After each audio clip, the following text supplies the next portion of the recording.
Welcome to This Week in Hastings Headline History, where we take a look back at what was making news in Hastings, Florida over a century ago. These are stories directly out of the pages of the Hastings Herald, which was published weekly in the early 1900s. So sit back and enjoy as I share with you a few of the stories from December 1919. So what was Christmas like in Hastings in 1919? Here are some articles that give us a glimpse. Holiday business was fine, say merchants. Good business is reported by the Hastings merchants for this year's holiday season.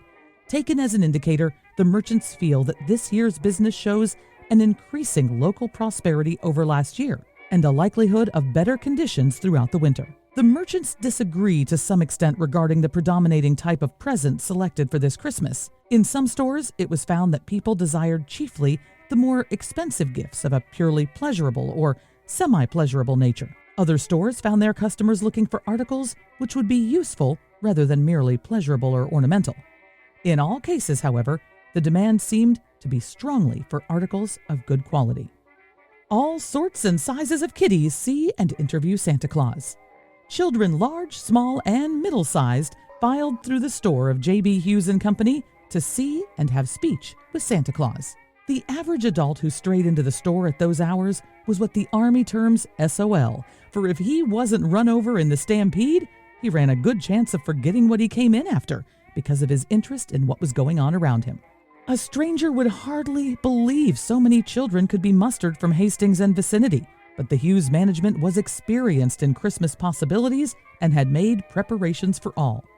The children passed in line before Santa, who presented each with an apple and a sack of candy. The advertising of the time also let us know what presents may have been given and received for Christmas 1919. One ad from W.M. Hudson Jr. in St. Augustine reads, "Make your children's wish come true. Buy them a bicycle. A bicycle makes an ideal gift for grown folks as well." The Hastings Drug Corporation put out an ad that read, "What shall I give for a Christmas present? Toilet waters, perfumes, manicure sets, military sets, Ninelli's candies, fountain pens, safety razors, leather novelties, individual pieces of Parisian ivory." Cochran's, the Palatka Stationery Company, claimed the unequaled gift of the year was a new Edison phonograph player. And how about fruitcake? Yes, it was a holiday tradition even back in 1919. And the Hotel Hastings posted an ad saying they were making a version that came from an old-time Kentucky recipe for 90 cents a pound. And for those of you that cringe at the idea of fruitcake, the fruitcakes of the past were different from the ones we have now.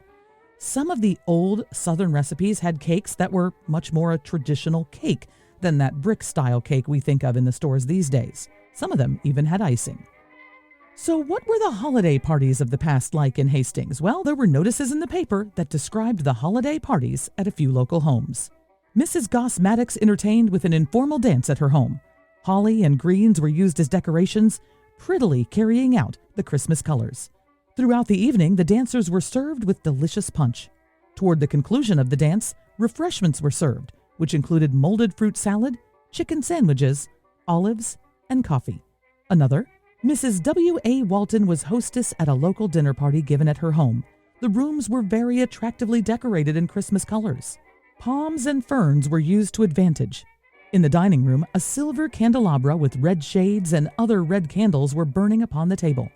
Roses and asparagus ferns were effectively massed around the candles. Each place was designated with a place card in Christmas design, and a red rosebud also added to the lovely effect. After a lovely course dinner, the guests enjoyed an informal musical program in the drawing room.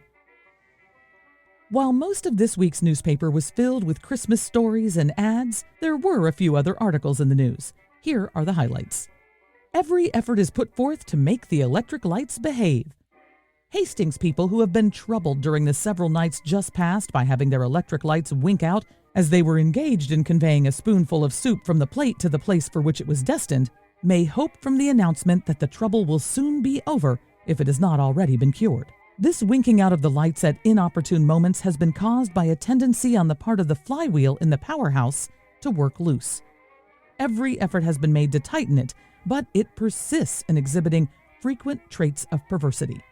Now parts have been ordered by wire, however, and a cure of the trouble is promised at a near day.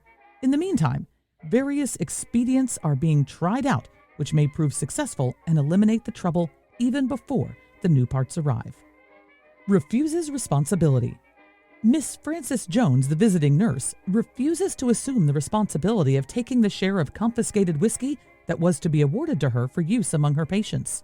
The whiskey is to go as apportioned among the city hospitals and will be dispensed as medicine in cases of great emergency among the sick, but Miss Jones wishes to assure people that they need not apply to her or at the Neal Neighborhood House, as she has declined to have anything to do with it. Air Transit Company locates. The Sun Air Transit Company has established headquarters here, having arrived from Cocoa in an aerial water boat that is to be used for carrying passengers on pleasure trips in the vicinity of St. Augustine. St. John's will be required to return prisoners to the state. The St. John's Board of Commissioners had no option, but they acceded to the instructions of the State Commissioner of Agriculture, W.A. McRae, to turn back all state prisoners now leased by St. Johns County. These prisoners are to be placed under the control of the State Road Department by January 1st to carry on the work of road construction under state supervision. St. John's has about a dozen men affected by this order. County will maintain the patrol of Dixie Highway. County Chairman Amos Corbett brought up the serious situation that's arisen in St. John's in connection with the heavy traffic over the Dixie Highway, pointing out the necessity for a constant patrol of the highway in order to keep up the bridges and relay the brick paving where it shows signs of upheaving. Road Superintendent Panchetta was instructed to employ 2 to 4 men as may be necessary for this special purpose during the winter season or until such time as the state may take over the section of highway. Potatoes omitted from tabulation of Florida crops by the grower. Considerable unfavorable comment has been stirred up in Hastings and vicinity because of the omission from tabulation of Florida crops published recently by the Florida grower, and also that of a Jacksonville paper, of Irish potatoes. In view of the fact that this crop in the Hastings district alone brings in an annual return of from $1.5 million to more than $4 million, considerable mystification is felt as to why it should be overlooked. The question has naturally been raised as to whether or not this omission is a result of the tendency, made notable on previous occasions, to slight Hastings whenever the opportunity arises. It is a fact that Hastings property, Hastings crops, and Hastings enterprises receive less attention from any general Florida publicity drive than those of any other section. I hope you enjoyed this week's edition of Hastings Headline History. This podcast was brought to you by Presenting the Past, bringing history back to the present through historic presentations and the sale of treasures from days gone by. This episode was written and produced by me, Michelle Murillo, with the aid of vintage copies of the Hastings Herald. And to wrap up this week in Hastings Headline History, how about a tune from the time? This week's musical memory is from a song that was released in 1919, but still remains popular today as a Christmas song. But that's not how its life started. It's the song we call Carol of the Bells. But when it was first released in 1919, it had a different name, Shedrick. The original song was a Ukrainian composition and told the story of a little swallow chirping about a happy life. It became the song we know after the Ukrainian National Chorus performed it on a visit to Carnegie Hall, and American composer Peter Wolofsky heard it. The tune stuck with him, and he came up with the English words to accompany it, thus creating Carol of the Bells, which would be released a few years later. So this week, instead of listening to the song we all know, let's listen to that original song, written in 1919, Shedrick by the Ukrainian National Chorus.